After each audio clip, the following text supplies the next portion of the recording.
সবাই কেমন আছেন? আজকের আমার এই ভিডিও অর্কিড প্রেমিকদের জন্য, যারা অর্কিড পছন্দ করেন এবং অর্কিড লাগাতে একটু ভয় পান যে অর্কিড শুধুমাত্র নারিকেলের ছোবাই লাগাতে হবে, না সেটা ঠিক নয়। আমি কিভাবে অর্কিড লাগাই সেটার ভিডিও একটা ইউটিউব চ্যানেলে আছে। অনেকে আমাকে রিকোয়েস্ট করেছেন যে আমি কিভাবে অর্কিডগুলো, আমার বাসায় এত অর্কিড কিভাবে, সেটা বলার জন্য আমি অবশ্যই একটা ভিডিও আবার করে দেখাবো। আর কেউ আগে দেখতে চাইলে আমার ইউটিউব চ্যানেলেও আছে, আমি কিভাবে নারকেলের ছোবা ছাড়া অর্কিডগুলো লাগিয়েছি সেটার একটা ভিডিও আছে। তো আপনারা চাইলে ওটা দেখে নিতে পারেন, বা আমি আরেকটা ভিডিও করব।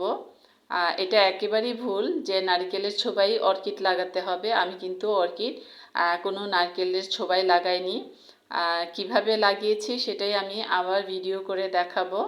এখানে আমার অনেক গ্রিন লিফ অর্কিড, এটা খুবই সুন্দর একটা অর্কিড এবং আমার খুব প্রিয় অর্কিড। সেই জন্য আমি কিভাবে এটা লাগাই সেই ভিডিওই আপনাদেরকে করে দেখাবো।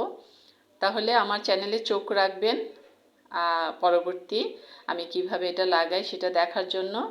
আর না হয় ইউটিউব চ্যানেলে আছে, আমার চ্যানেলটাতেই আছে আমি কিভাবে লাগিয়েছি সেটা দেখে নিতে পারেন।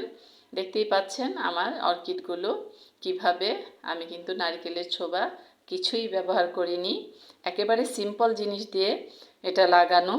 একবার লাগালেই বুঝতে পারবেন যে আসলে শুধুই যে এক নিয়মে লাগাতে হবে গাছ সেটা না, বিভিন্ন পদ্ধতি করেই লাগানো যায়। আর এটা হলো আমি বলতে পারেন নিজেই এটা আবিষ্কার করেছি যে কিভাবে অর্কিড নারকেলের ছোবা ছাড়া লাগানো যায়।